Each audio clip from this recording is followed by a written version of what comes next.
Haleluya, Roh Kudus tercurah.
Mau lebih lagi? Haleluya, mendidih di hati, mendidih di hati. Haleluya.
Siap membawa kesembuhan di dalam setiap kehidupan. Haleluya. Haleluya, kami merasakan kasih, kami merasakan kuasa-Mu Tuhan. Haleluya Yesus.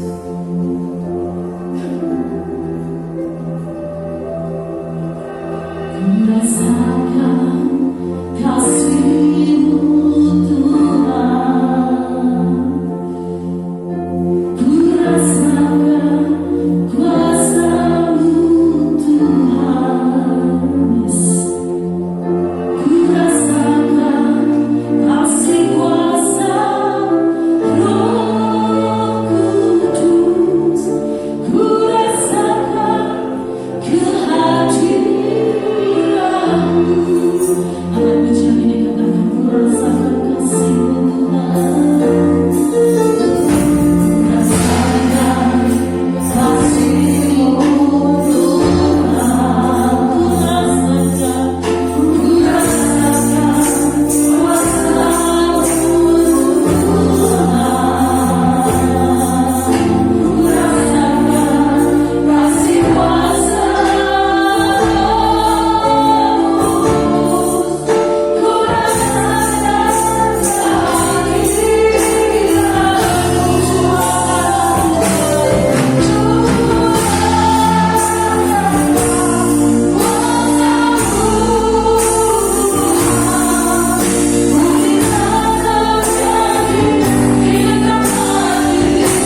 seperti 120 murid yang menanti-nantikan janji Tuhan.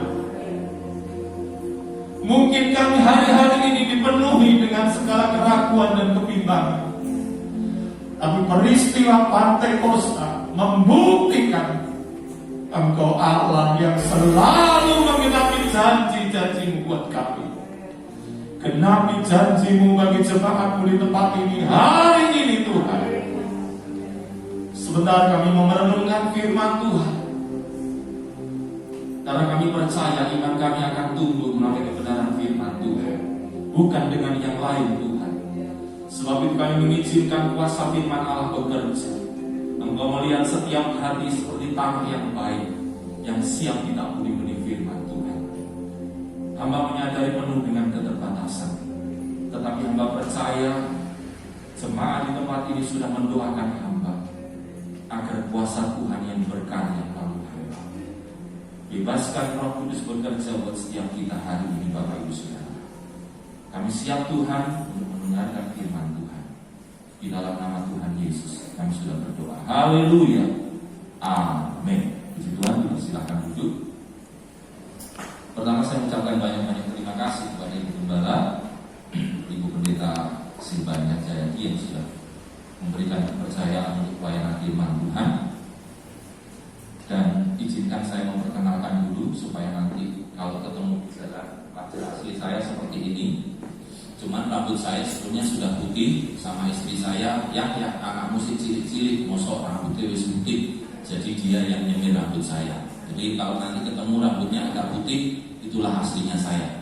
Kalau ketemu di jalan, si Tuhan insyaallah Pak Arif, Tuhan Yesus memberkati. Ya. Baik Bapak Ibu, saya pelayanan di Putih Permai mulai tahun 2004 yang sebelumnya dirintis oleh Bapak Pendeta Andreas Muksiono almarhum. Tapi yang saya tahu almarhum Bapak Pendeta Paulus sebelumnya juga sudah melayani di sana. Jadi pekerjaan Tuhan di Putih Permai sudah berlangsung cukup lama. Tapi mulai 2004 saya membantu pelayanan dan pengembalaan di sana. Anak saya 3 perempuan semua. Yang nomor 1 masih kelas 1 SMA, yang nomor 2 SMP, dan yang nomor 3 kelas 5 SD. Puji Tuhan, itu perkenalan singkat saya. Mari kita membuka Alkitab kita bersama-sama di dalam Kisah Para Rasul pasal 2 ayat 1 sampai dengan ayat yang ke-6. Kisah Para Rasul pasal yang kedua ayat 1 sampai dengan ayat yang ke-6. Saya akan bacakan seluruh ayat, Bapak Ibu mohon bisa memperhatikan. Demikian firman Tuhan, ketika tiba hari Pentakosta, semua orang percaya berkumpul di satu tempat. Tiba-tiba turunlah dari langit suatu bunyi seperti tiupan angin keras yang memenuhi seluruh rumah di mana mereka duduk. Dan tampaklah kepada mereka lidah-lidah seperti nyala api yang bertebaran dan hinggap pada mereka masing-masing. Maka penuhlah mereka dengan Roh Kudus, lalu mereka mulai berkata-kata dalam bahasa-bahasa lain seperti yang diberikan oleh Roh itu kepada mereka untuk mengatakannya. Waktu itu di Yerusalem diam orang-orang Yahudi yang saleh dari segala bangsa di bawah kolong langit. Ketika turun bunyi itu, berkerumunlah orang banyak. Mereka bingung karena mereka masing-masing mendengar rasul-rasul itu berkata-kata dalam bahasa mereka sendiri. Saya berikan judul firman Tuhan, seandainya Roh Kudus tidak dicurahkan di hari Pentakosta, seperti apa jadinya kita? Sekali lagi, seandainya Roh Kudus tidak dicurahkan di hari Pentakosta, seperti apa kita jadinya? Saya menggunakan awalan seandainya bukan berarti mengajak Bapak Ibu Saudara untuk berandai-andai, karena memang faktanya Roh Kudus itu sudah dicurahkan pada momen hari raya Pentakosta. Bapak Ibu, di kalender kita tidak muncul hari Pentakosta. 5 iman kita hanya 3 yang diakomodir oleh bangsa ini, oleh negara ini. Bapak Ibu, Jumat Agung kita beribadah Jumat Agung wafat Isa Al-Masih, tapi di hari Minggunya ketika kita merayakan hari Pantekosta, di kalender tidak muncul hari kebangkitan Yesus Kristus. Artinya masih banyak orang yang tidak percaya akan kebangkitan Yesus. Dan yang dirayakan selanjutnya adalah hari kenaikan Isa Al-Masih, di mana 10 hari yang lalu kita merayakan itu. Dan momen yang merupakan hal yang luar biasa. Kenapa dikatakan luar biasa? Bukan sekedar karena kita dalam aliran Pentakosta, Bapak Ibu. Sebetulnya kalau kita mau tahu, Pentakosta itu sebetulnya bukan hari raya orang Kristen. Bapak Ibu pernah nggak merenungkan Tuhan Yesus apa pernah menyuruh kita merayakan hari-hari tertentu? Tuhan Yesus juga tidak pernah mengajar kita kalau kita ini berdoa dalam satu hari berapa kali. Teladan Yesus dalam hal disiplin waktu dalam berdoa adalah mengawali hari dan mengakhiri hari dengan doa. Itu yang saya tanamkan kepada keluarga saya. Itu yang saya tanamkan kepada murid-murid saya. Tetapi Bapak Ibu berbicara tentang peristiwa Pentakosta. Kenapa itu menjadi sesuatu yang penting buat kita gereja Tuhan di akhir zaman? Bagian akhir nanti tidak banyak saya akan aplikasikan. Tetapi saya ingin kita memahami terlebih dahulu Bapak Ibu, bahwa dengan adanya Pentakosta, ketika Roh Kudus dicurahkan di hari Pentakosta, ini yang paling penting Bapak Ibu. Saya percaya Tuhan Yesus tidak terlalu menekankan hari itu Bapak Ibu, tapi yang ditekankan apa yang terjadi pada hari itu, di mana janji Tuhan itu digenapi. Dari sini Bapak Ibu kita tahu siapakah Tuhan kita, Tuhan Yesus. Pribadi yang selalu menggenapi janji-janjinya. Yang percaya katakan amin. Jadi yang paling penting dalam peristiwa Pentakosta itu adalah bahwa Tuhan Yesus itu benar-benar menepati janjinya. Bapak Ibu mungkin sederhana, tapi kalau Bapak Ibu merenungkan mundur kira-kira 40 hari sesudah Tuhan Yesus bangkit, ada banyak dari murid-murid yang menyaksikan Yesus naik di Bukit Zaitun. Mereka mendengar sendiri perkataan Yesus yang berkata, jangan tinggalkan Yerusalem. Bukan karena Yerusalem itu istimewa Bapak Ibu, tapi memang disitulah Roh Kudus akan dicurahkan. Tapi Tuhan Yesus tidak pernah mengajarkan kita untuk kita 1 tahun sekali harus pergi ke Yerusalem. Kalau orang Yahudi itu punya 7 hari raya besar tersebar di seluruh dunia, mereka dipersilahkan minimal 1 tahun sekali harus merayakan 7 hari raya besar itu harus ke Yerusalem. Peristiwa ketika murid-murid yang 120 orang itu berdoa di loteng Yerusalem itu terjadi karena dari seluruh dunia orang menganut agama Yahudi yang saleh, mereka pergi beribadah ke Yerusalem. Sekedar ingin pergi ke bait Allah. Tapi begitu mereka mendengar tiupan angin keras, mereka heran. Bagaimana mungkin orang Galilea itu bisa berbahasa Patria, Makedonia, dan semuanya artinya sama. Sederhananya Bapak Ibu, kalau kita ngomong dalam bahasa Jawa, puji Gusti. Kalau bahasa Indonesia kan puji Tuhan. Orang Inggris bilang praise the Lord. Jadi mereka semua tercengang-cengang. Bagaimana orang-orang yang tidak berpendidikan itu bisa mengucapkan bahasa-bahasa kita? Saya sedikit menjelaskan ini Bapak Ibu supaya Bapak Ibu tahu. Tapi sebetulnya bukan itu. Karena walaupun mereka tercengang-cengang, prakteknya mereka tetap tidak mau percaya Bapak Ibu. Kalau Bapak Ibu baca peristiwa gitu, orang banyak itu ada yang berkata, oh orang mendem gitu. Artinya ketika Roh Kudus dicurahkan, hanya 120 murid yang menerima itu dengan luar biasa. Yang lain dipenuhi dengan kebingungan. Hari ini Bapak Ibu Saudara ada di tempat ini. 10 hari Bapak Ibu berkumpul di ruangan ini. Tradisi yang baik Bapak Ibu yang kita bisa lakukan, ibarat baterai itu perlu dicas. 10 hari itulah kita bisa menggunakan momen itu. Walaupun saya tahu Bapak Ibu, saya baru pertama kali melayani firman Tuhan di tempat ini. Walaupun ketika saya masih remaja pernah diajak sama almarhum Bapak Pendeta Paulus Jayadi untuk pelayanan di perumahan. Tapi saya percaya Bapak Ibu punya kehidupan pujian penyembahan yang luar biasa di sini. Dan itu merupakan peluang besar untuk Roh Kudus itu berkarya setiap minggu. Yang setuju katakan amin. Jadi nggak usah nunggu event atau momen ketika 10 hari itu Roh Kudus dicurahkan. Karena Roh Kudus dicurahkan bukan hanya 10 hari, amin. Tetapi kita melakukan itu sebagai satu spirit kita, semangat kita menghargai Pentakosta yang luar biasa. Bapak Ibu,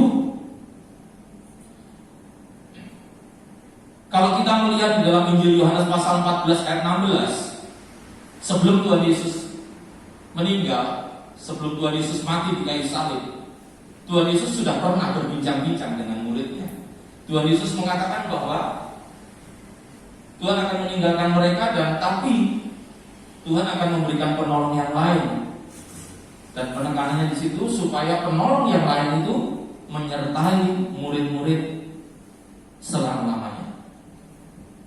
Kemudian dalam Yohanes pasal 14 ayat 18, Tuhan Yesus juga mengatakan bahwa Aku akan pergi meninggalkan kamu, tapi kamu tidak akan Aku tinggalkan yatim piatu. Bicara sempurna, Bapak Ibu. Penyertaan yang sempurna. Saya punya ibu yang masih hidup di desa sana, masih belum percaya Tuhan karena umur 18 bulan saya diadopsi sama pakde saya yang orang percaya. Nama saya itu kecilnya itu Samsul Ma'arif. Jadi kalau saya di kampung Banda sana keluarnya Sul, Samsul gitu. Adik-adik saya, kakak saya panggil saya Samsul. Begitu saya diadopsi sama pakde saya, namanya diganti Arief Immanuel. Mantap. Tapi Bapak Ibu, apa akibatnya? Saya memiliki banyak orang tua. Punya banyak orang tua itu banyak enaknya, banyak yang memberi nasihat.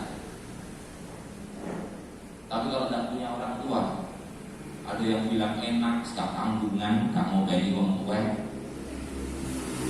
Padahal di waktu-waktu saat tertentu pasti akan merasa yang namanya kehilangan orang tua. Dan Tuhan Yesus menyadari.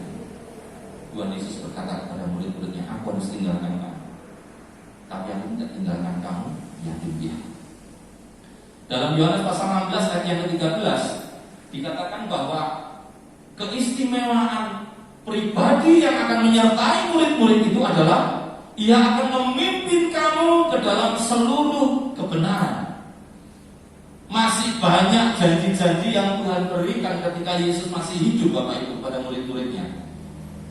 Saya percaya murid-muridnya waktu itu nggak akan terima langsung. Tuhan Yesus masih hidup. Dan kemudian di dalam Kisah Para Rasul pasal 1 ayat 8, ketika momen mendekati Tuhan Yesus naik ke surga, Tuhan Yesus berkata, tetapi kamu akan menerima kuasa kalau Roh Kudus turun ke atas kamu. Bapak Ibu, ini luar biasa. Kalau nomor 1 sampai 3 dari Yohanes 14 ayat 16, Yohanes 14 ayat 18, Yohanes 16 ayat 13, murid-murid mungkin menggambarkan bahwa penolong yang lain yang akan menyertai mereka selama-lamanya, itu mungkin gambarannya adalah pribadi lain, seseorang yang lain yang sama seperti Tuhan Yesus minimal. Sehingga dalam pikiran murid-murid, ya wes lah, gak apa-apa lah. Entah mungkin Petrus sebagai murid yang senior yang akan menggantikan Yesus. Tapi di dalam Kisah Para Rasul pasal 1 ayat 8 itu dikatakan, tetapi kamu akan menerima kuasa. Mereka membayangkan kuasa yang seperti apa? Apakah kuasa seperti yang dimiliki oleh Tuhan Yesus? Orang gila dari gila saat datang, Yesus bilang, siapa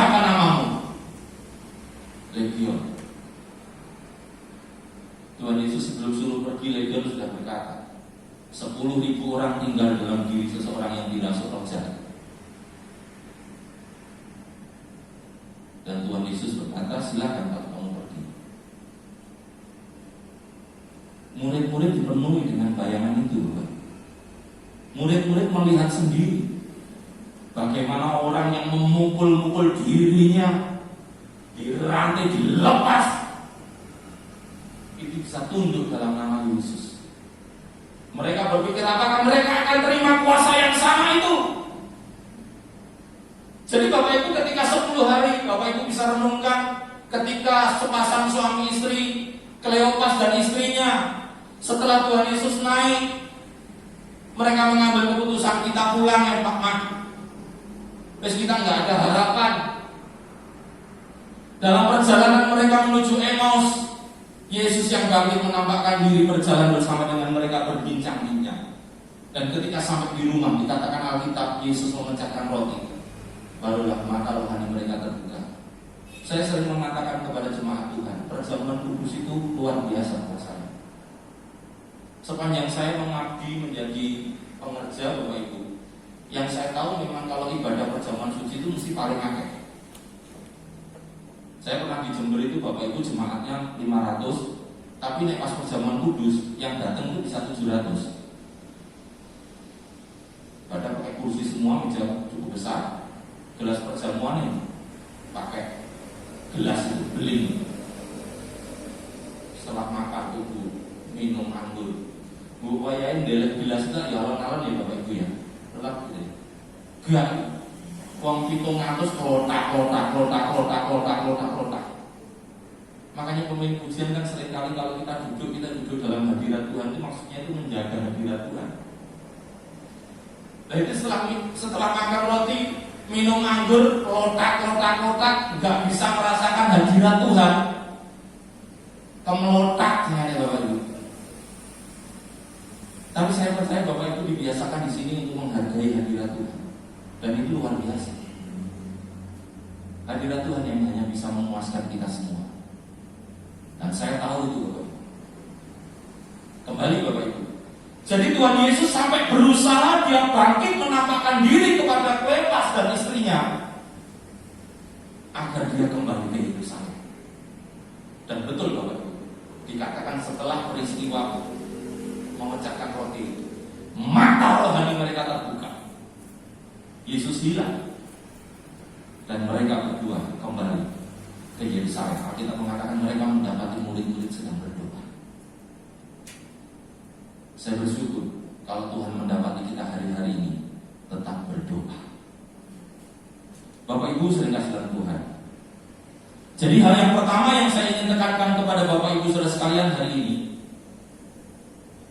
bahwa kuasa yang dimaksudkan Tuhan yang akan Tuhan berikan kepada mereka itu ternyata jauh dari benak pikiran murid-murid.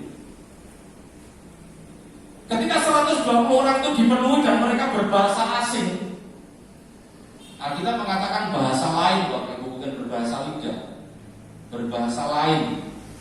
Artinya kalau biasa ngomong bahasa, kita biasa ngomong bahasa Indonesia, ketika dipenuhi Roh Kudus itu jadi bisa bahasa Korea, bisa bahasa Tionghoa, bahasa Mandarin, dan bahasanya itu mempermuliakan nama Tuhan. Saya merenungkan mendalam. Ternyata tujuan kita dipenuhi Roh Kudus, ternyata tujuan murid-murid dipenuhi Roh Kudus itu adalah untuk memuliakan nama Tuhan. Bukan untuk sekedar kita punya pengalaman bisa berbahasa lidah. Di dalam Korintus, Rasul Paulus menasihatkan supaya kita kejar karunia itu, Bapak. Tapi sesungguhnya yang terbesar, pengalaman kita merasakan jamahan kuasa Roh Kudus itu lebih penting daripada kita sekedar bisa berbahasa lidah. Saya percaya Bapak Ibu yang setia menanti-nantikan Roh Kudus dicurahkan selama 10 hari itu punya kerinduan yang sama. Bapak Ibu, kalau Bapak Ibu bertanya, lah terus bagaimana? Apakah kuasa yang dibayangkan oleh murid-murid itu salah? Bapak Ibu, saya mengatakan tidak salah. Kitab Kisah Para Rasul yang oleh Lembaga Alkitab Indonesia itu diberi judul Kisah Para Rasul. Kalau dalam Holy Bible itu pakai ACT, Bapak Ibu. X. Singkatnya dari kata action. Walaupun Kisah Para Rasul menjelaskan pelayanan rasul, tetapi sesungguhnya yang mendasar itu adalah kuasa Roh Kudus yang berkarya melalui para murid setelah mereka dipenuhi oleh Roh Kudus. Bapak Ibu, sepanjang saya membaca mukjizat yang dilakukan Petrus itu, Bapak Ibu, di Kisah Para Rasul itu adalah ketika dia sekali bertobat, 3.000 jiwa mengambil keputusan untuk mengaku dosa, bertobat, dan memberi dibaptis. Dan ketika saya bandingkan, Bapak Ibu, pelayanan Yesus, belum ada yang seperti itu. Memang Yesus pernah buat mukjizat, 5 roti 2 ikan, dimakan lebih dari 5.000 orang. Tapi 5.000 orang itu begitu makanannya entek mulai, Bapak. Makanya Tuhan Yesus berkata, sesuknya ikut Tuhan Yesus, kamu dicari saya hanya cari makanan jasmani. Artinya apa? 5.000 lebih orang yang makan dari mukjizat 5 roti 2 ikan itu tidak sepenuhnya mereka sungguh-sungguh. Lalu kemudian kuasa apa yang diterima oleh rasul-rasul? Bapak Ibu bisa baca sepanjang kitab Para Rasul. Bagaimana Filipus, Bapak Ibu, ketika Filipus memberitakan Injil kepada sida-sida dari Ethiopia, saya mencermati ayat itu. Sida-sida dari Ethiopia itu naik kereta, Filipus ini jalan ini bisa ngikuti, Bapak Ibu. Itu nih filmnya zaman saya masih SD itu Brahma Kumbara itu pakai ilmu seliti angin, Bapak. Ilmu meringankan tubuh. Dalam rangka apa? Bukan untuk pamer, untuk memberitakan Injil kepada sida-sida dari Ethiopia ini, Bapak Ibu. Dia ke Yerusalem. Di sana dia bingung, gak ngerti, sepanjang jalan dia membaca kitab. Roh Kudus berbicara kepada Filipus, ikuti. Ini sida-sida naik kereta sambil baca, Filipus ngikuti. Gak naik sepeda motor, Bapak Ibu. Ngikuti dan sampai Tuhan ngerti tak yang Tuhan baca. Sida-sida dari itu berkata, enggak, saya nggak ngerti. Baru kemudian berhenti dijelaskan. Dalam perjalanan sida-sida berkata, loh, di situ ada air. Kalau begitu biar saya dibaptis. Bapak Ibu, kalau kita mau kembali, kenapa kuasa yang dijanjikan Tuhan itu diberikan pada hari Pentakosta? Tujuannya agar murid-murid memiliki kuasa untuk memberitakan Injil. Bapak Ibu, di dunia kita saat ini ada begitu banyak fenomena di mana tidak sedikit ada hamba-hamba Tuhan yang dipakai Tuhan melalui karunia mukjizat. Tapi saya sedih, Bapak Ibu. Di media sosial itu saling menghujat, saling menyalahkan. Bapak Ibu sedih enggak lagi? Saya sedih, Bapak Ibu. Kenapa mukjizat Tuhan, karya Tuhan dalam rangka agar orang itu percaya kepada Tuhan Yesus dilecehkan hanya karena perkataan yang saling menyalahkan satu dengan yang lain? Saya percaya Bapak Ibu sangat menghormati saudara-saudara kita dari GKJW. Setuju? Saya pernah, Bapak Ibu, masuk ke ruangan itu ketika saya, Tuhan, aku ingin merasakan hadirat-Mu di ruangan ini. Saya bisa rasakan, Bapak. Dalam suasana yang tenang, saya bisa rasakan. Saya percaya Roh Kudus ada di sana. Cuman masalahnya, mungkin di antara mereka nggak memberi kesempatan lebih banyak. Sementara Bapak Ibu hari Minggu di tempat ini selalu memberikan kesempatan luar biasa untuk Roh Kudus bergerak. Dan itu yang membuat Bapak Ibu memiliki roh yang menyala-nyala. Saya bayangin ini gambarnya kayak api mempas ya, gitu.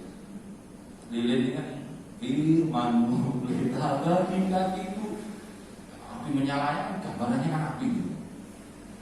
Selalu semangat.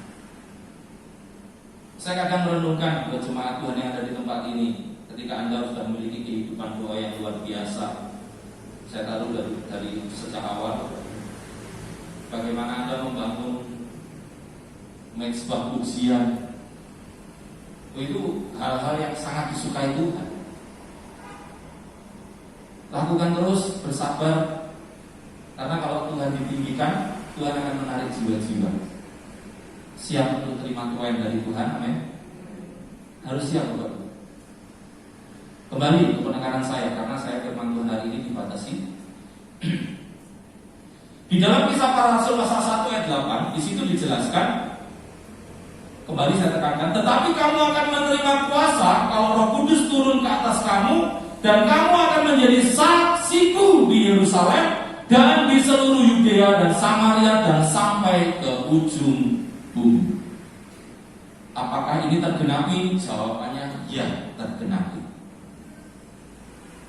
Kata saksi di situ menggunakan kata martir, martus. Kalau Bapak Ibu baca di interlinear itu pakai kata martus, itu yang kemudian menjadi kata marturia yang artinya saksi. Kalau di Holy Bible itu pakai kata witness, saksi tadi. Apakah murid-murid betul-betul jadi martir? Jawabannya yes. Bapak Ibu bisa cari di Google itu, bagaimana cara rasul-rasul mati. Hampir semua mati ditebas pedang, ditombak, dirajam, disalib, kecuali Yohanes Pembaptis. Yohanes Bapak Ibu, Yohanes itu Bapak Ibu mungkin tidak percaya ya, tapi itu kata tradisi loh Bapak Ibu, catatan. Digoreng Bapak Ibu, ngerti digoreng loh, bukan dikun gawe banyu panas, bukan, digoreng Bapak Ibu, tapi tidak apa-apa. Jadi dari 12 murid Yesus itu Bapak Ibu, hanya Yohanes yang mati sampai tua. Kenapa? Tuhan punya tujuan. Itulah kuasa yang diberikan Tuhan kepada Yohanes.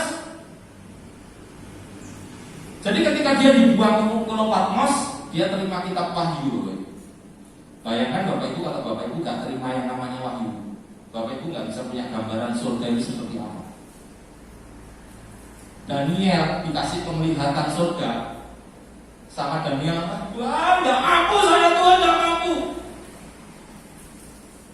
Terus malaikat Tuhan berkata, ya sudah, kalau gak mampu disimpan, biar nanti dibuka pada waktunya.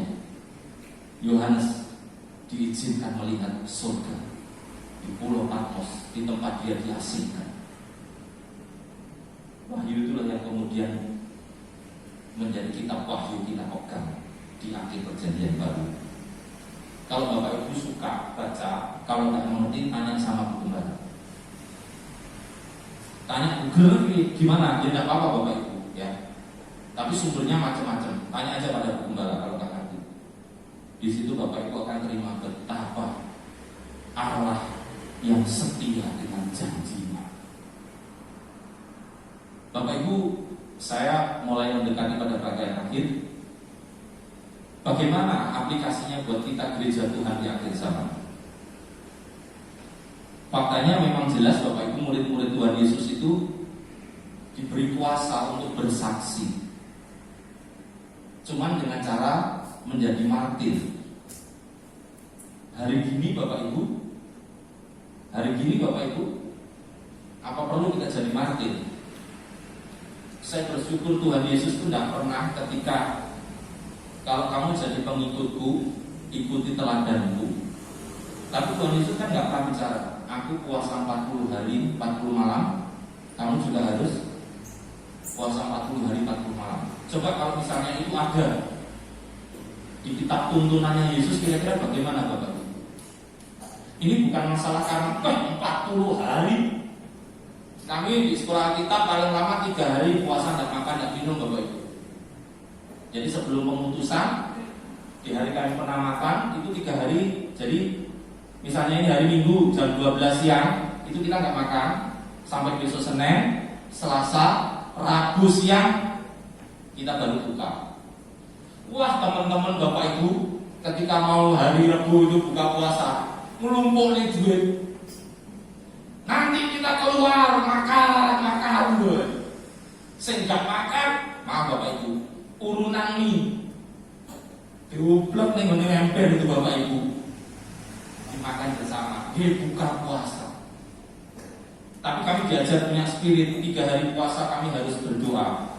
Kemana Tuhan tuntun kami harus melayani. Murid-murid benar-benar punya kuasa Bapak Ibu. Tapi bukan sekedar kuasa untuk pamer, tapi betul dalam rangka mereka berani bersaksi. Petrus sebelum dipenuhi Roh Kudus Bapak Ibu ditanyai 3 kali dan dia mengambil keputusan untuk menyangkal. Cemen Bapak Ibu. Makanya saya mau katakan kita ini jadi kuat kalau kita ada Roh Kudus. Kalau tanpa Roh Kudus lemah.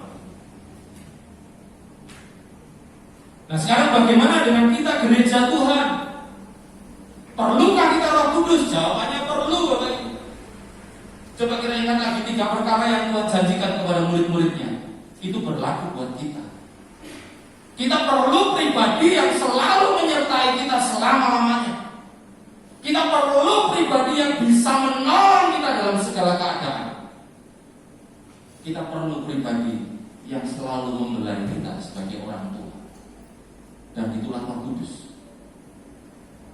Lalu apakah kita perlu puasa? Kita perlu Bapak Ibu. Tapi bukan untuk sekedar kita bisa, aku bisa doa dengan bahasa lidah sekian jam.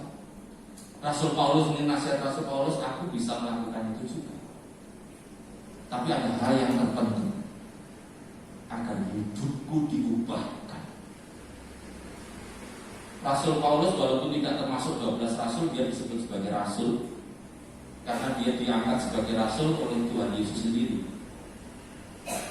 Dan kematiannya juga sebagai seorang martir. Dia bisa melakukan itu karena kuasa. Bahasa Yunani pakai kata dunamis. Dunamis itu kemudian kalau dalam kehidupan kita sehari-hari Bapak Ibu akan ngerti namanya dinamo. Sesuatu tenaga yang bisa menggerakkan secara stabil. Itulah Roh Kudus, itulah kuasa Roh Kudus yang Tuhan janjikan buat kita gereja Tuhan di akhir zaman. Bapak Ibu, kedatangan Tuhan Yesus tidak lama lagi. Spirit untuk menjadi saksi itu harus ada dalam diri kita. Jangan sampai kita kehilangan kuasa untuk bersaksi. Bapak Ibu, tidak mudah. Saya di lingkungan saja sudah nggak terlalu bisa nyaman ketika bergaul dengan masyarakat, ketika mau memberitakan Injil, mau PI. Di pos, bapak-bapak gerumbul-gerumbul sing diomongnya yang menekai ya Bapak Ibu ya. Kalau bapak-bapak ngomong, kalau ibu-ibu ngomong ya sedikit. Saya datang itu dari saya datang langsung enek pendeta tak. Terus terang Bapak Ibu, di tempat saya pelayanan penguburan tidak bisa di desa. Alasannya bukan tanah desa, hanya tanah batak. Jadi kalau di tempat saya, kalau pemakaman saya harus ke Semambil. Saya pernah PI sama seseorang sudah sepuh, boten Pak Arif, mangke nek kula mati ngrepoti lare-lare. Ngerti maksudnya Bro? Gak mau terima Tuhan Yesus soalnya nanti mati ngrepoti anak-anaknya. Sing tuku peti, sing tuku tanah. Loh betul Bapak Ibu, tantangan pelayanan saya di perumahan saya seperti itu. Tapi apakah saya harus berhenti? Itulah dinamis itu, kuasa itulah yang tetap memberikan dorongan, semangat untuk saya memberitakan Injil. Bagaimana dengan kita semua? Roh Kudus itu berkuasa mengubahkan kehidupan kita. Ada kalanya ketika kita tidak bisa berbicara, tapi kehidupan kita yang diubahkan Roh Kudus itu berbicara lebih kuat. Hari ini pesan firman Tuhan untuk kita semua. Terus minta Roh Kudus, kuasa Roh Kudus itu dicurahkan dalam kehidupan kita. Bapak Ibu, ibarat orang perang, saya sudah persiapkan amunisi, dan amunisi itu sudah saya tembakkan semua kepada Bapak Ibu. Ibarat seorang penabur, saya sudah berusaha menaburkan benih yang baik kepada Bapak Ibu. Saya tidak mau tambah-tambahi, tapi hari ini biarlah Roh Kudus yang nambah. Amin Bapak Ibu. Puji Tuhan, sebelum saya serahkan pada Ibu, kalau saya dulu kita menyembah Tuhan. Satu ujian mengatakan rohmu yang hidup, penuh hidup, mengalir dalam. Bapak Ibu, kesempatan untuk kita terima kuasa Roh Kudus hari ini secara luar biasa. Kalau Bapak Ibu rindu berlutut, dipersilahkan. Tapi seandainya duduk pun, percayalah 120 menit dipenuhi Roh Kudus ketika mereka duduk berdoa. Rohmu yang hidup penuhiku, mengalir dalamku, jiwaku tenang bersamamu dalam naungan. Kembali kita rohmu yang hidup,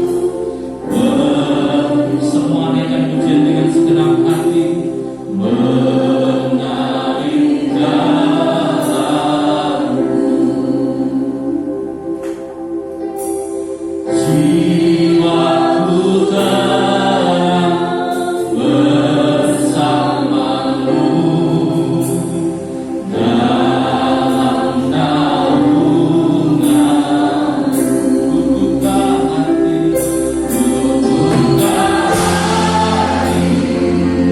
untuk zaman. Mari Tuhan kau melihat setiap pribadi yang siap. Haleluya. Amin, haleluya.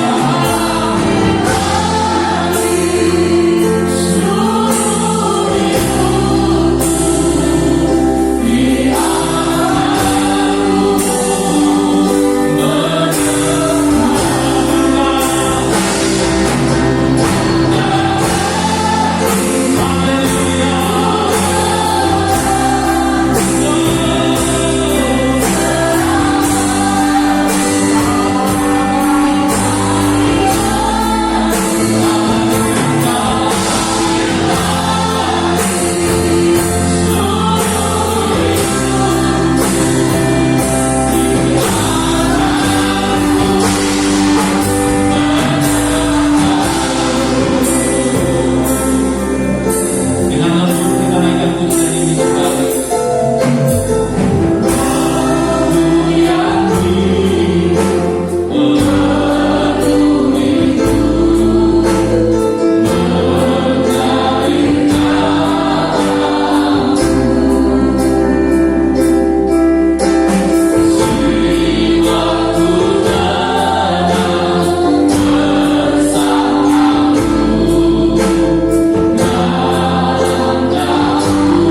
Jiwaku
sekolah minggu.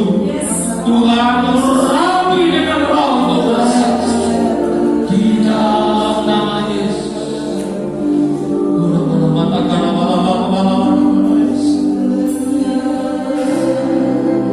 Sepenuhnya Roh Kudus, Bapak Ibu, saya merasakan Dia masih ingin memberkati kita hari ini.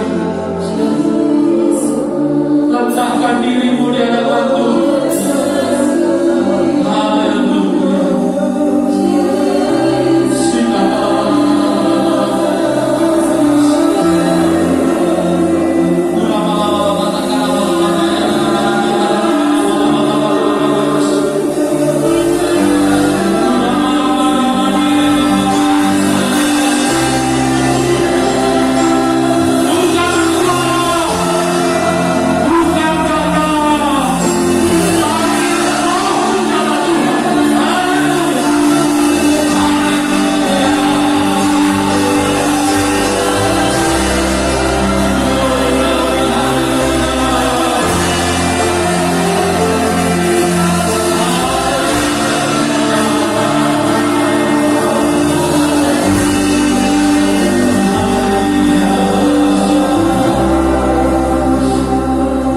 Haleluya.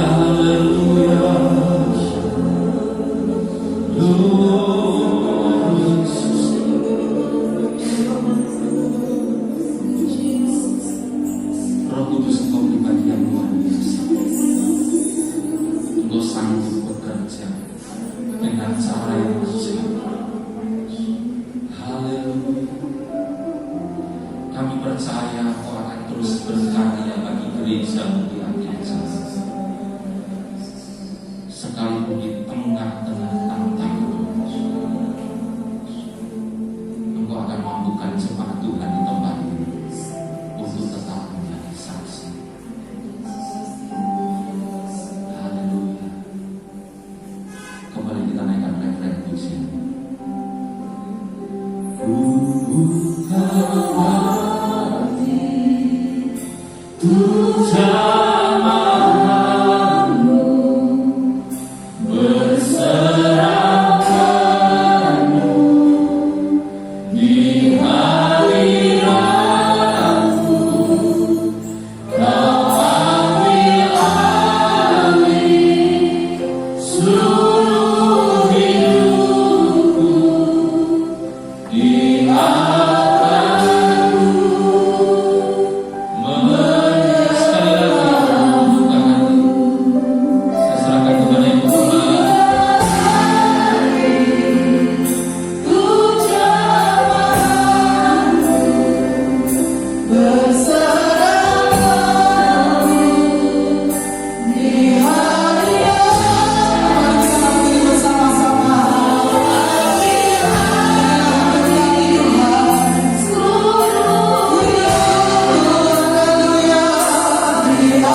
Kami